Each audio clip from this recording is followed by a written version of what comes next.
जोहार, नमस्कार साथियों, आप देख रहे हैं बीपीएस पोया आवाज़ यूट्यूब चैनल नए होंगे तो चैनल को सब्सक्राइब जरूर कर दीजिएगा। साथियों, बीपीएस पोया आवाज़ यह मेरा सेकंड यूट्यूब चैनल है और पहला यूट्यूब चैनल जो है बीपीएस पोया ऑफिशियल। ये आवाज़ पर मैं क्यों वीडियो अपलोड करने जा रहा हूँ, इसका क्या मकसद है, तो इसमें मुख्य जो मेरा सीरीज है एपिसोड का है तो वह है मैं हूँ आदिवासी। मैं हूँ आदिवासी, इसमें हम ऐसे आदिवासी समुदाय के जो युवा वर्ग हैं, छात्र हैं, किसान हैं, मजदूर हैं या जनप्रतिनिधि हैं जो समाज के लिए कुछ अच्छा कर रहे हैं, कुछ अव्वल लाए हैं, कुछ प्रतिभावान हैं, वैसे लोगों को आप लोग से रूबरू कराने का हम प्रयास करेंगे। तो साथियों, मैं हूँ आदिवासी, इस सीरीज को आप लोग देखिएगा क्योंकि पहले हमने एक सीरीज बनाया था मेहर बड़ा जी का। आज ये सेकेंड हमारा सीरीज है और इस सेकेंड सीरीज को आप लोग पूरा वीडियो को देखिएगा। आज के जो खास मेहमान हैं वो एक स्टूडेंट है, अभी उनका जो पढ़ाई है वो रनिंग है, कंटिन्यूअस चल रही है। तो चलिए चलते हैं दोस्तों, सीधा बातचीत करते हैं उनसे। सर, हमारे चैनल पे सबसे पहले आपका जोहार। चाहूँगा मैं कि आप अपना परिचय हमारे दर्शकों को बताएं। मेरा नाम अमनदीप पैकरा है और मैं ग्राम डौना का निवासी हूँ। अमनदीप पैकरा जी, आप एक स्टूडेंट हैं और जो मुझे सूत्रों के मुताबिक और जो सोशल मीडिया और प्रिंट मीडिया के माध्यम से पता चला कि आप इस वर्ष नीट क्वालिफाइड हुए हैं, तो आपको सबसे पहले तो मैं बहुत बहुत बधाई, शुभकामनाएं देना चाहता हूँ। धन्यवाद। तो मैं अपना प्राइमरी स्टडी शुरू किया था कार्मल कॉन्वेंट स्कूल से, जो कि शामपुर में स्थित है जी। वहाँ मैं LKG UKG, उसके बाद क्लास 1 से 8 तक पढ़ा जी। और 9th का आधा वहीं पढ़ा। उसके बाद फिर मैं 9th में एग्ज़ाम दिया प्रयास का, जी। फिर मैं प्रयास में हो गया, फिर वहाँ चल दिया मैं प्रयास रायपुर। अच्छा, रायपुर में आपने वहाँ पढ़ाई करना। हाँ। तो यहाँ पर जो आप पढ़ रहे थे कार्मल स्कूल में, तो यहाँ की पढ़ाई कैसी थी आपको? कार्मल स्कूल जो है, देखिए वो उसका बोर्ड ICSE है जी। और इंडिया में मेनली 3 बोर्ड है, मतलब जी। नहीं, मतलब बहुत सारे बोर्ड हैं, स्टेट के अलग से बोर्ड हैं। ओके। लेकिन इस राज्य में मेनली 3 बोर्ड है। ओके। एक CG बोर्ड, CBSE बोर्ड और ICSE बोर्ड, जिसमें सबसे कठिन पढ़ाई जो होता है ना, वो होता है ICSE बोर्ड का। और वहाँ से मैं पढ़ा था, तो वहाँ का पढ़ाई तो देखिए ठीक ही था, मतलब टेक्स्ट बुक था वहाँ का, ओके, वो अच्छा था, मतलब अच्छे लेवल का था। उसको पढ़ के आदमी अच्छा ज्ञान मिलता था उससे पढ़ के। जी। तो आपने जब ज्वाइन किया कार्मल स्कूल में, तो आप उस समय स्टार्टिंग था तो वो इंग्लिश मीडियम है, तो इंग्लिश मीडियम में पढ़ना कैसा लग रहा था कि आपके जो पेरेंट्स हैं उन्होंने पढ़ा रहा, तो कैसा लग रहा था वहाँ पर पढ़ाई करने में? डिफ़िकल्ट जा रही थी कि थोड़ा इजीली था, क्या था? उतना पहले का तो मेरे को याद नहीं है, लेकिन समय के साथ धीरे धीरे सब ठीक होते गया। अच्छा। शुरू में दिक्कत तो हुआ था, सबको होता दिक्कत शुरू में इंग्लिश मीडियम, लेकिन समय के साथ सब ठीक होते गया। जी। वहाँ अच्छा पढ़ाई हो रहा था तो आपने प्रयास का एग्ज़ाम क्यों दिया? क्योंकि प्रयास में कोचिंग होता है नीट JEE का अलग से। ओके। पढ़ाई तो होता है स्कूल पढ़ाई, उसके साथ साथ कोचिंग भी होता है, तो कोचिंग एक अच्छा बात है, बेनिफिट है आपके लिए। जी। तो आप नीट जी का पहले से आपको 9th में ही मतलब पता चल गया था कि मुझे नीट जी में जाना है आगे? जब मैं कार्मल में था तो उतना मेरे को आइडिया नहीं था। प्रयास में गए तो प्रयास का फर्स्ट क्लास जो हुआ ना, डेमो क्लास, वो इसी बारे में था। ओके। कि नीट JEE क्या होता है, मतलब आपको 9th में उसका आइडिया हो गया था? हाँ, 9th में प्रयास में आइडिया हो गया था। जी जी। तो फिर उसके बाद में जो 10th का जो आपका रिजल्ट रहा, कैसा रिजल्ट रहा, मतलब क्या परसेंटेज रहा उसमें? 10th क्लास का बोर्ड हम लोग का CG बोर्ड था और अच्छा एग्जाम गया मेरा, बस संस्कृत थोड़ा वीक था मेरा बस। अच्छा। संस्कृत थोड़ा सा मैं पढ़ा नहीं था इसीलिए, क्योंकि इंग्लिश मीडियम से फिर संस्कृत मीडियम में चल दिया। संस्कृत मीडियम नहीं, मीडियम हिंदी था, मतलब हिंदी मीडियम था। हाँ। और संस्कृत में आप पेपर वहाँ पर दिए तो थोड़ा सा उसमें थोड़ा सा नंबर मार्क्स कम आया। और मेनली देखिए था क्या था, हम लोग को ना 9th 10th में हम लोग तैयारी किए थे, NTS एग्जाम था उसके लिए, तो हम लोग उतना बोर्ड का ध्यान नहीं दिए थे और खासकर संस्कृत का तो बिल्कुल नहीं दिए थे। लास्ट में 1 महीना में जो आता है ना गाइड कुंजी, वही पढ़ के बस एग्ज़ाम दिए थे, इसीलिए थोड़ा संस्कृत वीक भी था हम लोग का और वही था मार्क आ गया मैं। जी। तो क्या परसेंटेज क्या रहा आपका 10th में? 10th में 92.5 था। अच्छा, 92.5 था, मतलब एवरेज था, बहुत उतना तो नहीं कहेंगे नीचे था कि मतलब संतुष्ट। हाँ, संतुष्ट थे आप उसमें। हाँ। 10th में जाने के बाद में क्या फिर 10th अच्छा परसेंट आता है तो लोगों को कहना रहता है क्या सब्जेक्ट चुने, तो मतलब अधिकांश जो स्टूडेंट होते हैं मतलब कंफ्यूज रहते हैं, तो आप उसमें कंफ्यूज थे क्या कि 11th में मुझे आर्ट्स लेना है, कॉमर्स लेना है, साइंस लेना है? कंफ्यूज नहीं थे उसमें? साइंस तो पक्का था मेरे को लेना है। अच्छा। ठीक है, साइंस के अंदर मैथ्स की बायो मैं इसमें कंफ्यूज था। ओके। क्योंकि मेरा शुरू से ही जब मैं कार्मल में था, हाँ। तो मैथ्स में बहुत स्ट्रांग था, स्ट्रांग अभी भी है, लेकिन पहले और स्ट्रांग था। लेकिन मैं जब था ना ये 10th बोर्ड में, CG बोर्ड में, तो 10th CG बोर्ड में मैथ्स में उतना अच्छा नहीं, मतलब अच्छा अच्छा। वो ICSE में पहले पढ़ लिए थे हम लोग, तो मेरे लिए मैथ्स एकदम ईजी हो गया था, मतलब मैं बना रहा हूँ, बन जा रहा है, उतना मज़ा नहीं आया था। इसीलिए फिर मैं 10th में बायो पढ़ा, 9th का बायो पूरा, 10th का बायो, तो मेरे को उसमें इंटरेस्ट लगा थोड़ा सा, तो फिर वही इंटरेस्ट के चक्कर में मैं फिर 11th में बायो ले लिया। तो आपने फिर 10th के बाद में फिर 11th में बायो ले लिया आप? हाँ। तो बायो आप कहाँ पढ़ाई की फिर? बायो 10th 11th कहाँ पढ़ाई की है? मैं 11th पढ़ा दुर्ग प्रयास में। अच्छा, दुर्ग। क्योंकि रायपुर प्रयास में मैथ्स बस है। अच्छा, ओनली मैथ्स था वहाँ पर? ओनली मैथ्स है। ओके। अगर प्रयास रायपुर में आप हैं 11th 12th में तो ओनली मैथ्स है। अगर बायो ले रहे हैं तो आपको दुर्ग प्रयास में जाना पड़ता है, अगर अच्छे स्टूडेंट है तो मैं दुर्ग प्रयास चल दिया था उसके बाद। 12th का क्या रिजल्ट रहा, क्या परसेंटेज रहा 12th में? 12th में मेरा 93% था। अच्छा। मतलब 10th के रिजल्ट से मतलब थोड़ा सा एबव रहा वहाँ पर? हल्का सा अच्छा था। अच्छा। तो फिर आपने उस दौरान ही मतलब 11th 12th पढ़े तो उस दौरान ही आप नीट की तैयारी कर रहे थे? हाँ, 11th से ही हम शुरू किए थे तैयारी नीट का। जी। तो अमनदीप जी, हम नीट के बारे में समझेंगे कि नीट की कैसे तैयारी होती है, क्या होती है ना? तो सबसे पहले आप बताइए कि नीट तैयारी करने के लिए कौन उसका योग्य बन सकता है? नीट योग्य वो छात्र होते हैं जो अपना 11th बायो लेके करें। ओके। 11th 12th बायो लें और उनका 12th में 12th बोर्ड जहाँ से भी कर रहे हैं उसमें 50% से ऊपर है। हाँ, 50 से ऊपर रहना चाहिए। हाँ, 50 से नीचे आएगा तो वो लोग फिर नहीं है। उसमें कैटेगरीज वाइज नहीं रहता, उसमें सबके लिए रहता है 50 से अबव की? कैटेगरीज वाइज भी रहता है कि ST SC वाइज तो मेरे को आइडिया नहीं है। अच्छा। लेकिन 50 से ऊपर है। अच्छा, 50 से अबव उसमें रहते हैं वो। नीट के एग्जाम के लिए वो मतलब क्वालिफाई रहते हैं, मतलब दे सकते हैं, एग्जाम दे सकते हैं। अगर सवाल पूछे हम कि व्हाट इज ए नीट क्या है, तो क्या बताएंगे नीट क्या है? नीट देखिए, उसका फुल फॉर्म है national eligibility cum entrance test. जी। ठीक है, वो एक टेस्ट होता है, एग्ज़ाम ही होता है जो राष्ट्रीय लेवल पे होता है। उसमें आप MBBS BDS BHMS जो भी मेडिकल के संबंधित फील्ड है उसमें जा सकते हैं। उसके लिए वही एग्ज़ाम होता है। कराता है NTA कराता है। हाँ। ओके। और नीट होता है वो एग्ज़ाम। अच्छा, नीट एग्जाम होता है जो नेशनल एलिजिबिलिटी टेस्ट कहते हैं उसको अपन। तो ये नीट हो गया। नीट में सिलेबस, जो सिलेबस को समझेंगे कि सिलेबस क्या पढ़ना चाहिए, NCERT बुक होना चाहिए, क्या बुक परचेस होना चाहिए, इसमें भी जो यूथ होते हैं, स्टूडेंट होते हैं, वो कन्फ्यूज रहते हैं, तो क्या पढ़ना चाहिए उसमें? देखिए, नीट निकालने के लिए आपको 11th 12th का NCERT मस्ट है। 11th का NCERT आता है बायो केमिस्ट्री फिजिक्स और 12th का, ये 10 बुक है। आप पढ़ लिए पूरा ना तो आपका नेट बहुत अच्छा निकल जाएगा। लेकिन दिक्कत ये होता है ना कि जो NCERT है उसका लैंग्वेज बहुत टफ है, तो बहुत छात्र ठीक से पढ़ नहीं पाते हैं। तो उसको समझने के लिए आपको अलग से बुक लेना पड़ता है, रेफरेंस बुक। अगर आप अच्छे मीडियम से हैं और फर्स्ट बार में NCERT रीड कर रहे हैं, समझ रहे हैं, तो आप कुछ बुक मत लीजिए। NCERT आपकी इनफ है। NCERT को आप 10 बुक रहता है, जितना बनाएंगे उतना अच्छा होगा। उसी 10 बुक को आप 50 में पढ़ लीजिए, आपका नीट पक्का निकल जाएगा। मैं तो सुना हूँ कि NCERT जो बुक्स होता है वो इजीली तरीके से उसको आसान भाषा में लिखा होता है, आप बोल रहे हैं डिफिकल्ट रहता है? डिफिकल्ट रहता है क्या? पढ़ के देखिए। अच्छा, नहीं, मैं तो NCERT को जो बुक्स पढ़ा हूँ पढ़ने के लिए, है ना, तो बोलते हैं आसान, मतलब जो भाषा रहता है उसको भले ही विस्तार से रहता है, डीपली रहता है, उसमें डीपली रहता है, मगर समझने वाले लोग के लिए बहुत आसानी से उसको समझ सकते हैं, मतलब कर सकते हैं।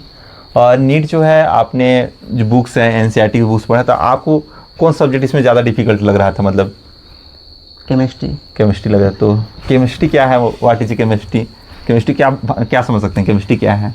एलिमेंट्स पढ़ते हैं, केमिकल्स। एलिमेंट्स जितने भी एलिमेंट्स हैं, अच्छा, जितना मिलते हैं इंडिया में, मतलब पूरे वर्ल्ड में, उन्हीं को पढ़ते हैं कि केमिकल्स क्या होते हैं, कैसे रिएक्ट करते हैं, तो क्या बनता है, उससे क्या बेनिफिट है।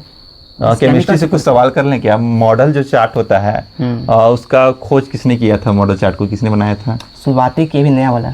अच्छा, अभी मॉडल जो चार्ट है नया फ्यूचर्स का, उसमें हम लोग देखते हैं कि मतलब केमिस्ट्री पढ़ते हैं तो अधिकतर मैं सवाल में देखा हूँ कि अधिकतर टेंस के बोर्ड एग्जाम में कॉपर और क्रोमियम को लेकर सवाल पूछे जाते हैं। कॉपर, क्रोमियम, हाँ, क्या क्या होता है उसका परमाणु क्रमांक कॉपर और क्रोमियम का? कॉपर का 29 है। अच्छा। और क्रोमियम का 24 है। ओके, ठीक है। इसमें एक खेला होता है जो बहुत लंबा जाएगा समझाने में। हाँ, मतलब सिंपल से क्या कह सकते हैं, कॉन्सेप्ट है अच्छा सा। हाँ। ठीक है, बेसिक सा कॉन्सेप्ट है, लेकिन बहुत लोग समझ नहीं पाते हैं। जी। वही पूछता है। हाँ। समझाऊंगा लेकिन लंबा जाएगा बहुत उसमें। हाँ, लंबा जाएगा उसमें। हाँ। कि एस कक्षा में जाएगा कि नहीं जाएगा, SPDF, हाँ वही। हाँ ओके, क्योंकि मैं भी साइंस की स्टूडेंट हूँ तो थोड़ा हाँ। उसमें समझता हूँ मैं। हाँ, वो तो अच्छा, आपको केमिस्ट्री अच्छा कॉन्सेप्ट है अच्छा समझने के लिए। जैसे उसमें एक हीलियम भी है, जैसे सवाल पूछ देता है कभी कि नहीं जो हवाई जहाज के जो टायर्स होते हैं उसमें हीलियम के इस्तेमाल किए जाते हैं, तो भी बहुत महंगे और रहता है ना। तो ठीक है, इस पे रसायन पे आपको थोड़ा डिफिकल्ट लग रहा था, तो उसको आप कैसे मतलब हैंडल कर रहे थे फिर उस विषय को समझने के लिए? टाइम देके। टाइम देख मतलब उसमें ज़्यादा थोड़ा सा हाँ जिस हम तैयारी कर रहे थे आप, क्योंकि आप तुरंत 12th क्रॉस किए और नीट की एग्ज़ाम दिए और क्वालिफाइड हो गए। तो 12th में आप विषय को अपनी किताबों को पढ़ते थे उसके अलावा, और मतलब नीट का भी तैयारी करते थे उसका अलग बुक्स पढ़ते थे, कि सिर्फ 12th का जो बेसिक्स था 11th का था उसी को बस पढ़ाई करते थे, कि अलग से भी बुक्स पढ़ते थे उस टाइम? 12th क्लास में ना जो शुरू का था 6-7 महीना, उसमें बस मैं 12th का सिलेबस पढ़ा, जो 11th का था उसको बस पढ़ा, बोर्ड का पढ़ा लास्ट में। अच्छा। और मैं क्या बोलते हैं, मैं नीट का एग्ज़ाम था हम लोग का मई में और बोर्ड का था मार्च में। तो मेरा एम था कि दिसंबर तक बस सिलेबस करना है कंप्लीट 11th 12th मिला के, और उसके बाद फिर बस लगाना है क्वेश्चन और रिवाइज करना है। तो मैं वही था, 12th भर मैं वैसे ही पढ़ा, 12th का पढ़ता था और 11th का रिवाइज साथ में। अच्छा। दिसंबर तक पूरा सिलेबस कंप्लीट किया और उसके बाद बस रिवाइज किया, क्वेश्चन लगाया, बस वही चला मेरा। जब आप नीट का एग्ज़ाम सेंटर पर बैठे थे, जिस दिन एग्ज़ाम हो रहा था, उस दिन आपको लग रहा था, कॉन्फिडेंस लग रहा था कि आप नर्वस हो रहे हैं कि ये इतना बड़ा एग्ज़ाम है, क्या मैं अपने जो हार्ड वर्क किया है, मैंने मेहनत किया है, उसमें मैं सक्सेस हो जाऊंगा? क्या लग रहा था उस टाइम? देखिए नीट एग्ज़ाम से पहले ना, हाँ। उससे 1 महीना पहले हम लोग डेली टेस्ट दिए थे। मॉक टेस्ट होता है नीट का, कोचिंग वाले करवाए थे, डेली दिए थे। तो उससे पहले कम से कम मैं 50-60 बार नीट का टेस्ट दे दिया था, मॉक टेस्ट। ठीक है, वही टाइम पे आ रहे हैं, 3 घंटा बैठ रहे हैं, एग्ज़ाम दे रहे हैं। तो मेरे लिए बस हो गया था कि वही एक मतलब टेस्ट, प्ले क्रिकेट ग्राउंड जैसे लग रहा था, मतलब बार-बार बॉल आया उसको मार दिए 6, मार दिए 4, बार-बार आया है, बार-बार खेल चुके हैं, वहाँ भी गए, वही बैठे, वही पेन है। तो उतना कुछ था नहीं प्रेशर मेरे अंदर। तो नीट आप सेल्फ से चाह रहे थे कि मुझे नीट करना है, MBBS क्षेत्र में जाना है, BDS जो भी में जाना है, कि कुछ इसमें पेरेंट्स या पालक को किसको देख के इंस्पायर हुए कि मुझे नीट करना है? क्या रीज़न था? इंस्पायर किसको देखते हैं? मेरे को था शुरू से कि निकालना है। अपने से था, मतलब इसमें पेरेंट्स और गुरुजी लोग इसमें ज़्यादा उनका भी सहयोग नहीं, मतलब सक्सेस होने में तो सहयोग था, मतलब आपको लगा कि मैं सबका बोल दूंगा ना। पेरेंट्स तो सहयोग किए ना भाई, पेरेंट्स का योगदान था, और लोग का था सपना कि बेटा कुछ बने घर से। अच्छा, बेटा कुछ बने मतलब डॉक्टर बने? ये नहीं था मतलब डॉक्टर ही बने, तो अच्छा बने। अच्छा बने, तो मतलब आपका खुद का था कि तो ड्रीम अभी और ऊपर है ना। अच्छा, उनका ड्रीम ऊपर है, मतलब आप उसको स्टेप बाय स्टेप करने का प्रयास कर रहे हैं। Step by step. हाँ।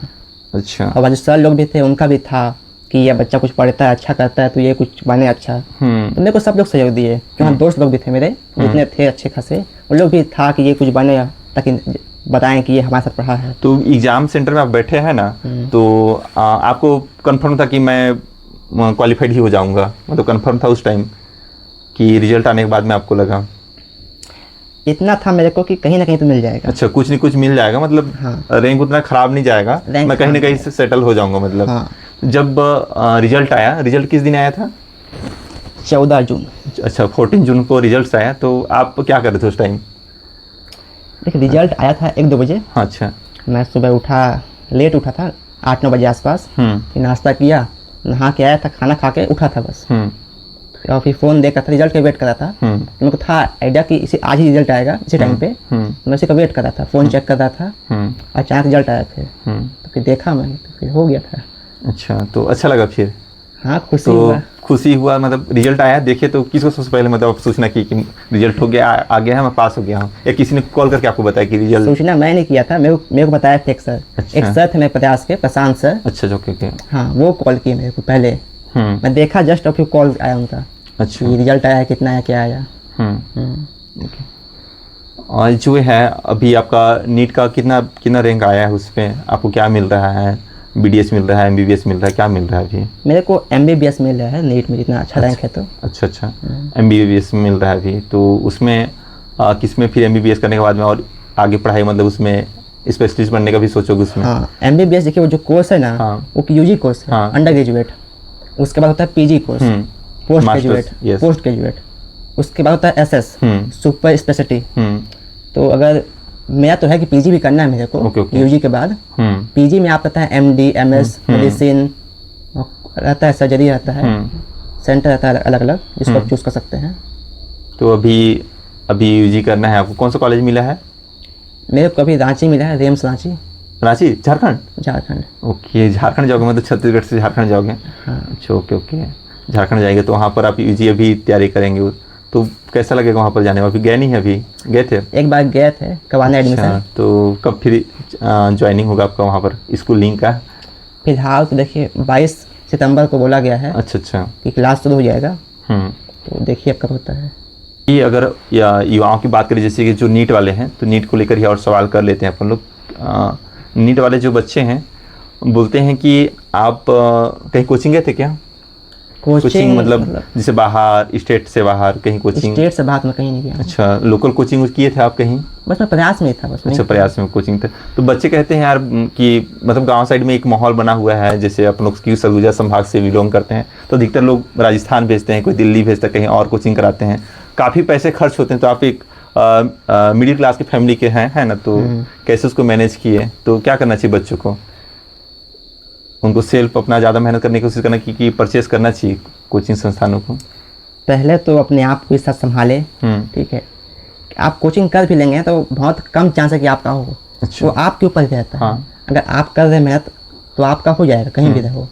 अच्छा से करो मेहनत, दिन में कम से कम 10-12 घंटा पढ़ो, उसको रिवाइज करो, ठीक से खाओ पियो, स्लीप अच्छा से लो, क्योंकि स्लीप बहुत जरूरी हो जाता है।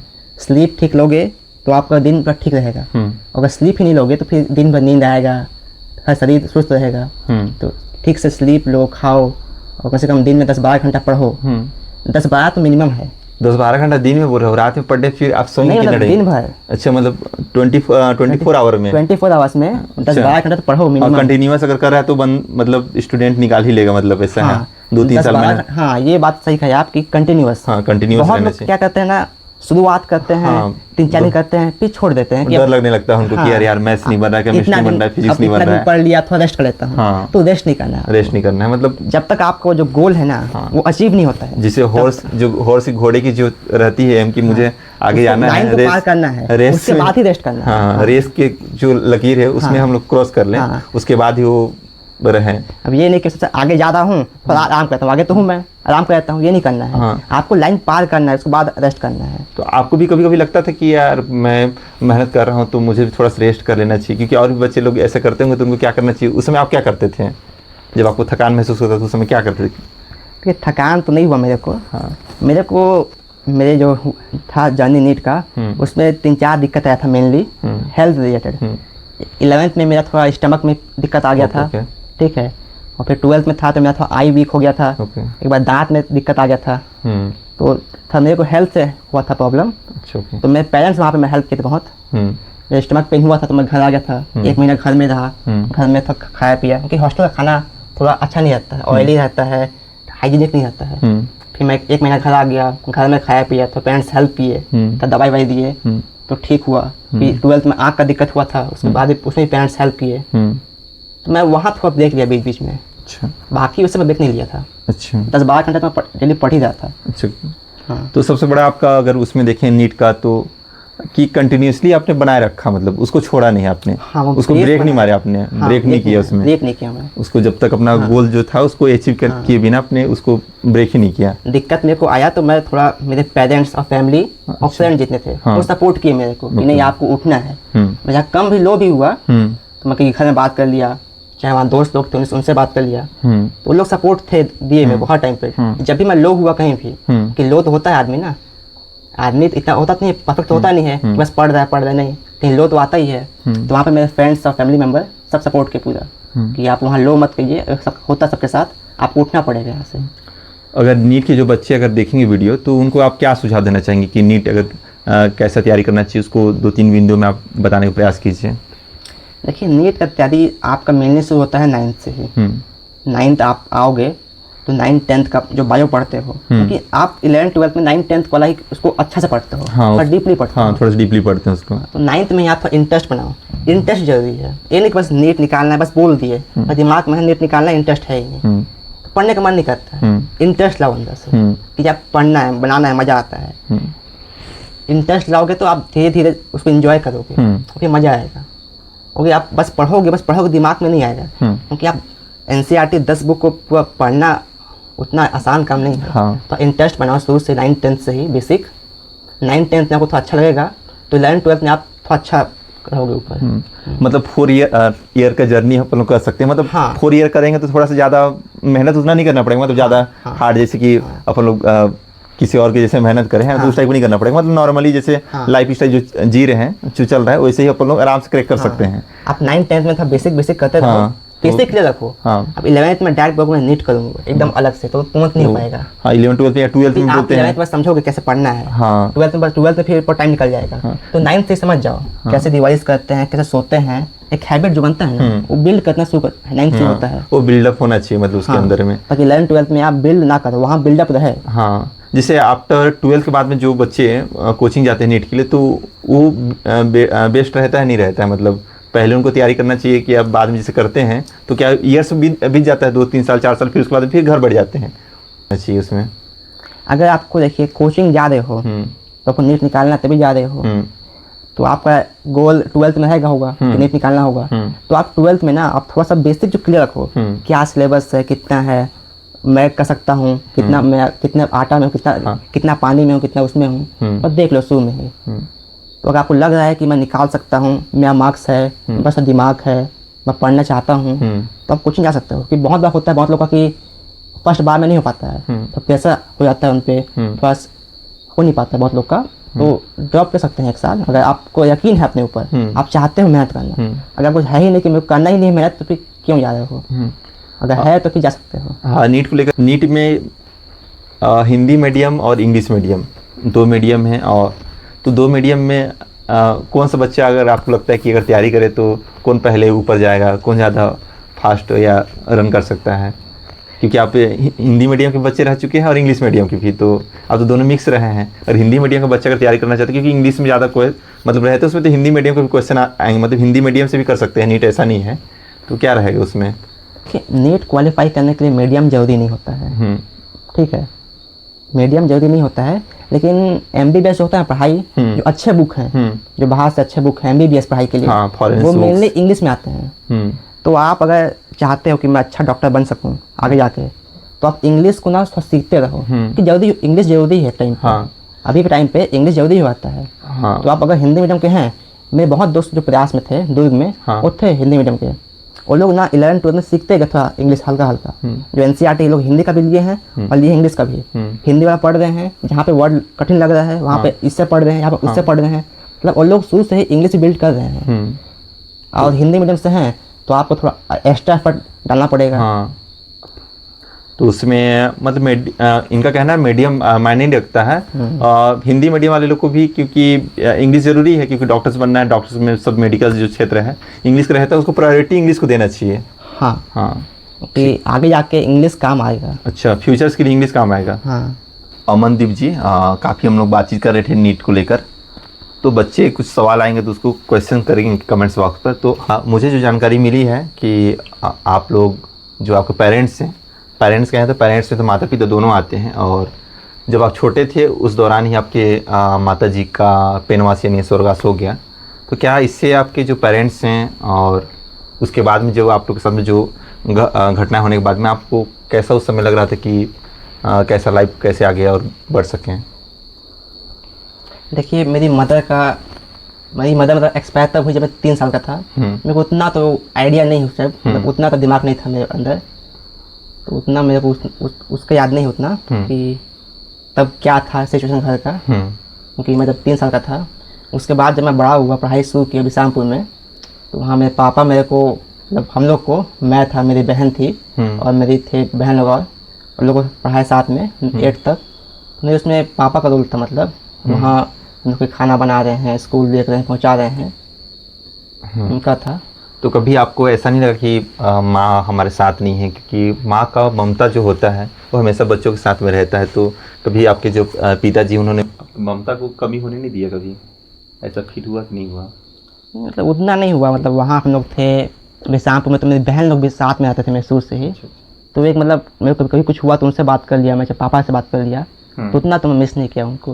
उतना मिस नहीं किया कि बहुत अर्ली हो गया एक्सपायर ना, तो उतना तक दिमाग नहीं था मेरे अंदर, उतना आइडिया उस समय नहीं था। बट अभी अगर माँ कहीं पर भी होगी तो लग रहा हो कि बेटा क्वालिफाइड हो गया, तो उनको तो खुशी मिल रही होगी कि हाँ जहाँ पर भी क्योंकि प्रगति में विलीन हो गए हैं तो उस पर नहीं करेंगे आप लोग। तो आप लोग कितने भाई बहन हैं? मेरी एक बहन है। अच्छा, हाँ, तो वो भी स्टडी कर रहे हैं अभी? वो भी प्रयास में है। अच्छा, तो कि पिताजी तो अभी जॉब में है या बिना जॉब में है अभी, क्या है? अभी जॉब में नहीं है। अच्छा, तो जब ऐसे मेरी मदर एक्सपायर हुई हाँ। तब पापा जॉब उससे पहले ही छोड़ दिए थे मतलब। हाँ, तो जॉब में नहीं है पापा अभी। तो हाँ, हाँ, फाइनेंशियली तो देखिए मेरे चाचा थे, वो टीचर हैं, वो सपोर्ट किए फाइनेंशियली। हाँ, सब मतलब एक सपोर्ट होता है कि आपको संभाल रहा है, देख रहा है, हाँ। वो तो पापा संभाले पूरा अच्छा अच्छा, जीवन भर। हाँ, और फाइनेंशियली जो होता है कि स्कूल में फीस पे कर दो, कहाँ कुछ दिक्कत हो गया तो चाचा संभाले मतलब फाइनेंशियली। पढ़ाई के अलावा आप और किन चीज़ों में इंटरेस्ट रखते हैं? खेल में, सिंगिंग में, डांसिंग में, या अभी मैं देख रहा था रास्ते से आ रहा था तो आप बैडमिंटन खेल रहे थे, तो किस में ज़्यादा और कुछ रुचियाँ हैं आपके? मेरा इंटरेस्ट स्पोर्ट्स में है। स्पोर्ट्स में? तो स्पोर्ट्स में कौन सा गेम का चूज करते हैं ज़्यादा? कोई भी गेम अच्छा, खेलने मतलब खेलने में मेनली क्रिकेट ही है। अच्छा, ओके, शुरू से क्रिकेट था इसमें अच्छा। अच्छा, तो मैं प्रयास में गया तो हम बैडमिंटन खेला, कबड्डी खेला, तो फिर चेस भी खेलता हूँ मैं, बोर्ड गेम चेस कैरम। तो स्पोर्ट्स में है इंटरेस्ट मेरा मतलब। हाँ, तो उसमें पार्ट टाइम ही रहता था कि उसको ज़्यादा फोकस भी करते थे कभी कभी ज़्यादा? कभी टाइम मिला नहीं कि फोकस करूँ मैं। अच्छा अच्छा, कभी मेरे को मौका ही नहीं मिला कि मैं फोकस करूँ। और सिंगिंग डांसिंग में? उतना इंटरेस्ट नहीं है। हाँ। गाना सुनता हूँ, सुनना अच्छा लगता है। गाना कौन सा सुनते हैं? मतलब हिंदी सॉन्ग, इंग्लिश सॉन्ग, या छत्तीसगढ़ी, क्या सब मिक्स? मिक्स सुनता हूँ, हिंदी इंग्लिश दोनों सुनता हूँ। पसंद है? खाना पीना मत पूछिए। मैं वहाँ हॉस्टल में था, हॉस्टल में खाना उतना अच्छा नहीं था टू बी ऑनेस्ट। अच्छा, बस वहाँ देखिए खाना का उतना मेरे को था नहीं इंटरेस्ट कभी भी। अगर मेरे को पढ़ना है तो मैं पढ़ना है, खाना छूट ज़्यादा मैं छोड़ देता था। खाना पे मैं उतना इंटरेस्ट नहीं दिया शुरू से। पर घर में जब भी आते रहे होंगे या तो आते हैं भी, तो कौन सा खाना पसंद करते हैं? नॉर्मल खाना की वेज नॉन वेज, क्या आप पसंद करते हैं? नॉन वेज ही खाता हूँ मैं। अच्छा, वो ज़्यादा कभी आपके पेरेंट्स या फैमिली ने कुछ ऐसा कह दिया हो, शब्द कह दिया हो जिसमें आपको हर्ट लगा हो, कभी ऐसा हुआ क्या? मेरे को याद नहीं है वो सब। अच्छा, याद नहीं है? वो सब बस टाइम पे होता है, एक दिन हो गया मान लीजिए तो अब नेक्स्ट डे भूल जाते हैं उस चीज़ को, उतना याद नहीं आता। मतलब उसको ज़्यादा दिन तक तो वो तो होते जाता है घर में, परिवार तो होता होगा ना वो तो।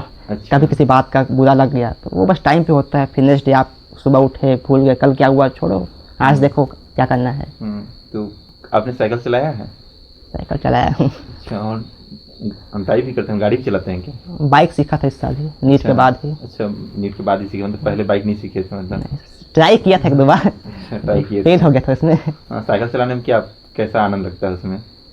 साइकिल अच्छा लगता है, इसमें क्या हो गया। हम बात करें कि नीट जो है, अगर नीट क्वालिफाइड हो गए हैं, MBBS बन गए हैं, तो इससे क्या मतलब आप सिर्फ फाइनेंशियल रूप से तो संपन्न हो जाएंगे, तो इसमें कुछ और कुछ करना चाहेंगे आप लोगों के लिए, या तो और युवाओं के लिए, स्टूडेंटों के लिए फ्यूचर में? मेरा सोच है कि अगर कोई चाहता है पढ़ना, कोई गरीब घर का है, किसी का सोच है पढ़ने का, उसको रिसोर्स नहीं मिल पा रहा है, उसका है कि मेरे को पढ़ना है। मैं बहुत देखा हूँ गांव में, मेरे गांव में बहुत लोग चाहते हैं पढ़ना लेकिन पढ़ नहीं पाते, उनके फैमिली सपोर्ट नहीं किया शुरू से। मेरे फैमिली में सपोर्ट किए मेरे को, फाइनेंशियली भी, इमोशनली भी और फिजिकली भी, लेकिन बहुत लोग के पेरेंट्स सपोर्ट नहीं कर पाते हैं।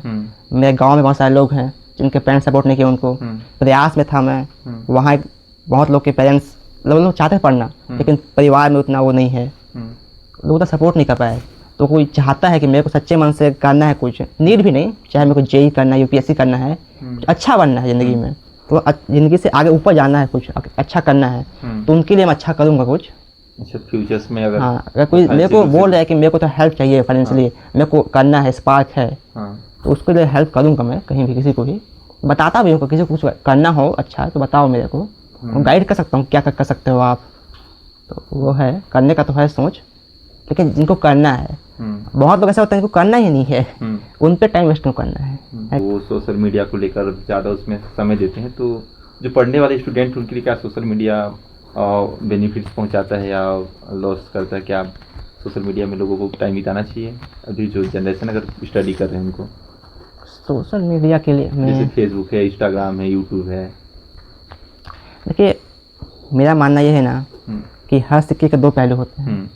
अगर आप उसमें कुछ अच्छा चीज़ देख रहे हैं तो आपके लिए अच्छा है, क्योंकि बहुत सारी जो चीज़ प्रैक्टिकल, जैसे वो आप पढ़ते हैं बुक में, आप बायो में कुछ चीज़ पढ़े कि आपके पेट में यहाँ पे लीवर होता है, यहाँ पे इसोफेगस है, यहाँ पे किडनी है। आप बस पढ़ रहे हो, सोच रहे हो, आप देख नहीं पा रहे हो ना।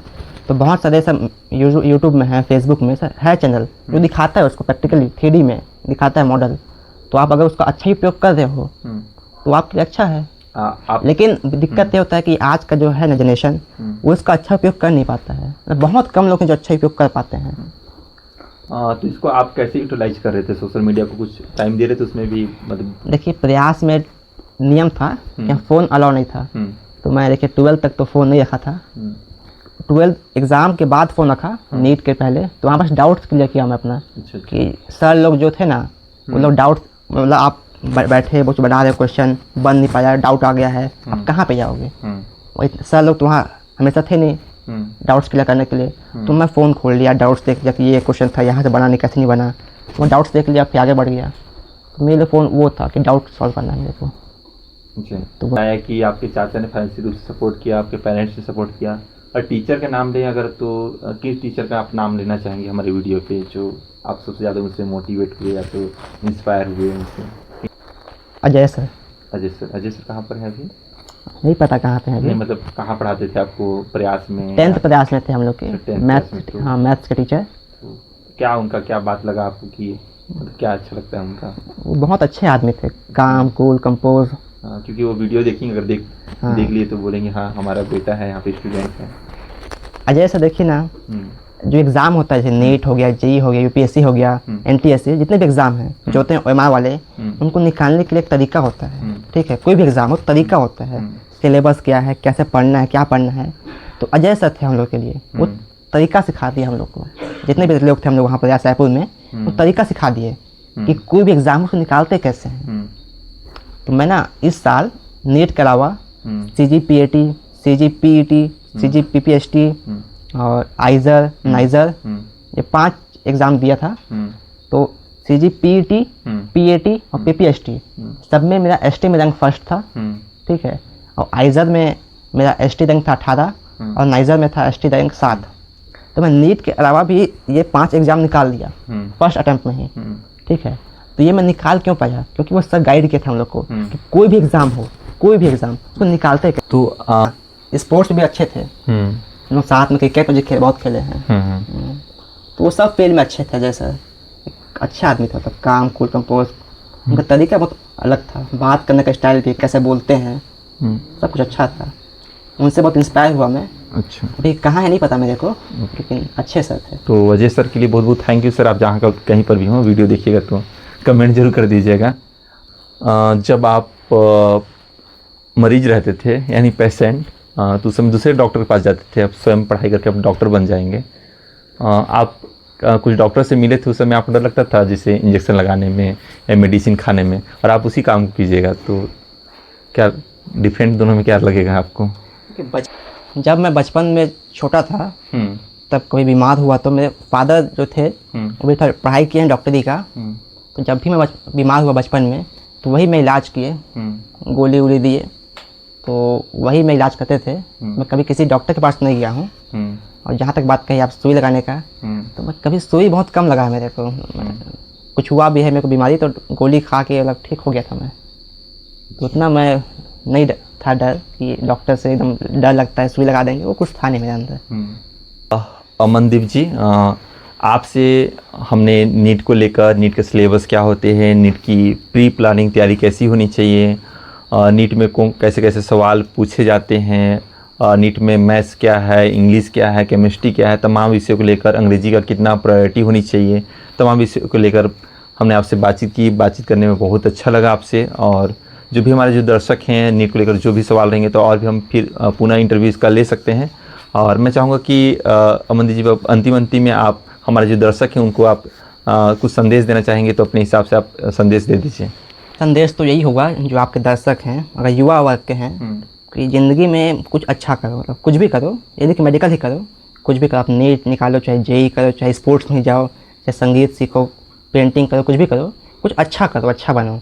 ये बस ऐसे बन के मत रह जाओ। इस दुनिया में आए हो तो कुछ नाम कमा के जाओ कि आपको भी लोग याद करें कि वो भी एक था, कुछ करता था। तो बस मेरा वही संदेश है कि ऐसे मत रहो, कुछ अच्छा करो, किसी भी फील्ड में अच्छा बनो। डियर व्यूअर्स, आप लोग से उम्मीद करते हैं कि यह वीडियो ख़ास बातचीत अमनदीप से आप लोग को अच्छा लगेगा, क्योंकि इनकी जो लाइफ की जर्नी है पेरेंट्स को लेकर, टीचर्स को लेकर, काफ़ी इन्होंने स्ट्रगल किया है, समझा है, मेहनत किया है, अपने जो स्टडी को लेकर कंटिन्यूसली उसको करते रहे, उस पर ब्रेक कभी नहीं मारा। इनका कहना है कि आप उस पर फोकस करते रहिए अपने गोल पर और काम करते रहिए, आपको एक दिन आपके जो एम्स हैं या गोल्स हैं वो आपको अचीव हो जाएगा। धन्यवाद।